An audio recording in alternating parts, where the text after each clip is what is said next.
दोस्तों जरा आंखें बंद कीजिए और सोचिए कि आप दुनिया की सबसे खतरनाक सड़क पर सफर कर रहे हैं, जहां एक छोटी सी चूक आपको यमराज के दर्शन करवा सकती है। इस सड़क पर आप देखते हैं कि बगल में पाकिस्तान है और दूसरी ओर भारत का एक ऐसा पहाड़ जहां सांस लेना भी मुश्किल है।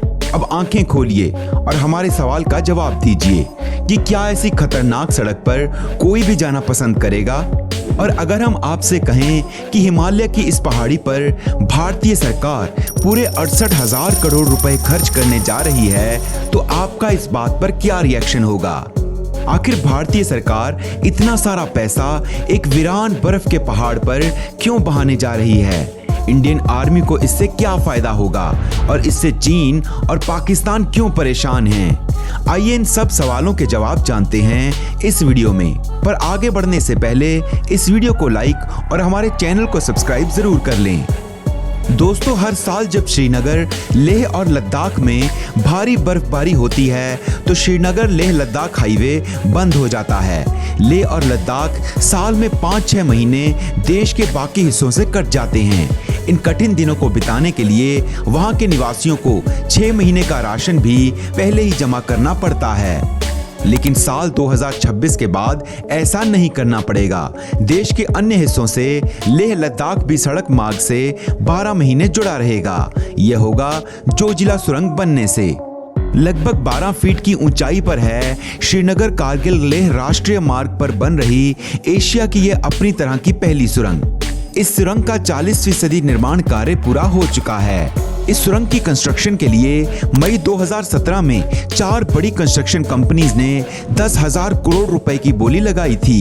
काफी डिस्कशंस के बाद जुलाई 2017 में IL&FS ट्रांसपोर्टेशन नेटवर्क्स लिमिटेड सुरंग के लिए सबसे कम लागत वाली बोलीदाता के रूप में उभरी और इस सुरंग बनाने का जिम्मा लगभग 5,000 करोड़ रुपए में इस कंपनी को दे दिया गया। लेकिन मार्च 2019 में इस कंपनी का दिवाला निकल गया और इस सुरंग की कंस्ट्रक्शन का काम MEIL यानी mega engineering and infrastructure limited को लगभग 45,000 करोड़ रुपए में दे दिया गया। लेकिन यहीं पर एक सवाल आता है कि आखिर इस सुरंग या टनल की इतनी इंपॉर्टेंस क्यों है जो सरकार पानी की तरह पैसा बहाने को तैयार है? तो दोस्तों बता दें कि भारत और पाकिस्तान के बीच 3 बड़े युद्ध हुए हैं। इन सब में कारगिल का युद्ध सबसे खतरनाक माना जाता है क्योंकि भारतीय सेना के सामने काफी सारे चैलेंजेस थे।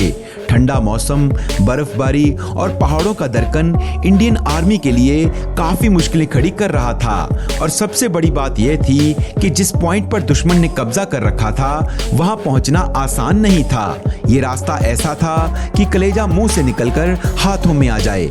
लेकिन इस लड़ाई से सबक लेकर भारत ने युद्ध में अपनी स्थिति को मजबूत करना शुरू कर दिया और इसी दिशा में अब इस बड़े प्रोजेक्ट पर काम चल रहा है, जिसका मकसद मेनलैंड भारत से कटे इस इलाके को आसानी से जोड़ना है। दोस्तों, यहाँ आपको बता दें कि जोजिला टनल के साथ साथ जेडमोर टनल भी बनाई जा रही है, जहां बाल्टल और मीना मार्ग पर बन रही जोजिला सुरंग लेह और श्रीनगर के बीच पूरे साल कनेक्टिविटी प्रदान करेगी। वहीं गगनगिर और सोनमार्ग पर बन रही जेडमोर सुरंग श्रीनगर और कारगिल में कनेक्टिविटी प्रदान करेगी। इससे सोनमार्ग का रिजॉर्ट शहर पहली बार सर्दियों के महीनों के दौरान सुलभ हो जाएगा। जोजिला टनल 14 किलोमीटर लंबी होगी और जेडमोर टनल की लंबाई 6.5 किलोमीटर होगी। सबसे बड़ी बात यह है कि इन टनल्स के खुले रहने से हर साल सेना को करीब 500 से 600 करोड़ रुपए की बचत होगी, क्योंकि सेना को सर्दियों के मौसम में हवाई जहाज के जरिए सामान लेने और ले जाने के लिए ज्यादा पैसा खर्चा करना पड़ता है। अब इनके बन जाने से ये चीजें और आसान हो जाएंगी। हमारे देश की सुरक्षा के लिए ये टनल प्रोजेक्ट काफी इंपॉर्टेंट है, क्योंकि इससे न सिर्फ लद्दाख का कनेक्ट साल के 12 महीने मेनलैंड से बना रहेगा, बल्कि इसके साथ किसी भी इमरजेंसी सिचुएशन या कंडीशन में सेना की तैनाती भी काफी तेजी से हो सकेगी। इस टनल से चीन और पाकिस्तान की सीमा पर टैंक और दूसरे भारी हथियार भी आसानी से तैनात हो सकेंगे। यानी भारत इस टनल प्रोजेक्ट के थ्रू कारगिल जैसी सिचुएशन अब कभी नहीं आने देगा। दोस्तों इस समय श्रीनगर से लेह का सफर 10 घंटे में पूरा होता है।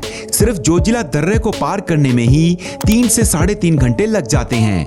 जोजिला दर्रा बहुत खतरनाक है। इस रास्ते पर तीखे मोड़ और खतरनाक ढलान हैं। इसी वजह से यहाँ दुर्घटनाएं भी काफी होती हैं। जोजिला सुरंग बनने से जोजिला दर्रे को पार करने में बस 15 मिनट ही लगेंगे। साथ ही दुर्घटना होने का खतरा भी नहीं रहेगा। अभी बाल्टल से मीनामार की दूरी 40 किलोमीटर है और सुरंग बनने से ये केवल 13 किलोमीटर रह जाएगी। वैसे दोस्तों इस जगह पर टनल बनाना कोई आसान काम नहीं है। इसी साल जनवरी के महीने में सोनमार्ग में हुए भारी एवलांच की वजह से इस टनल की प्रोजेक्ट साइट को काफी नुकसान हुआ है। इसमें 2 मजदूरों की मौत भी हो गई थी और करीब 2 महीने तक काम रोकना पड़ा था। सर्दियों में भारी बर्फबारी की वजह से यहाँ के हाईवे भी बंद हो जाते हैं, जिससे लद्दाख एरिया कश्मीर से कट जाता है। इसलिए कंस्ट्रक्शन एरिया तक सामान पहुँचाना काफी मुश्किल हो जाता है। यहाँ काम करने वाले इंजीनियर्स बताते हैं कि यहाँ -40 डिग्री का तापमान रहता है, तब भी काम नहीं रुकता। ऐसे में इन चैलेंजेस को झेलना वहाँ के लोगों के लिए बड़ी प्रॉब्लम्स खड़ी करता है। दोस्तों इन टनल्स का काम काफी तेजी से चल रहा है। अनुमान है कि ये साल 2026 तक बनकर तैयार हो जाएगी। लेकिन दोस्तों केंद्रीय सड़क परिवहन और राजमार्ग मंत्री नितिन गडकरी ने इसका काम दिसंबर 2023 तक पूरा करने को कहा है, ताकि 26 जनवरी 2024 को पीएम मोदी इसका उद्घाटन कर सकें। इसके बन जाने के बाद ये एशिया की सबसे लंबी टनल बन जाएगी। इस सड़क पर एवलांच का भी कोई खतरा नहीं होगा। वहीं इसके बन जाने के बाद अब लद्दाख भी देश का दूर दराज वाला इलाका नहीं रहेगा। साल भर रोड कनेक्टिविटी होने से ना सिर्फ यहाँ पर टूरिस्ट का आना जाना लगा रहेगा, बल्कि कश्मीर घाटी की इकोनॉमी को भी काफी मदद मिलेगी। यहाँ पर बड़ी तादाद में लोगों को रोजगार मिलेगा। भारत की रोड कंस्ट्रक्शन और कनेक्टिविटी में ये टनल्स एक मील का पत्थर साबित होंगी। तो दोस्तों उम्मीद है कि आपको हमारी वीडियो पसंद आई होगी। इस वीडियो को लाइक करके अपने दोस्तों के साथ जरूर शेयर करें, ताकि ये जानकारी उनको भी मिल सके। आगे भी नॉलेज से भरपूर वीडियोस देखते रहने के लिए हमारे चैनल को सब्सक्राइब करना ना भूलें। हमारे इस वीडियो में अंत तक बने रहने के लिए दिल से धन्यवाद।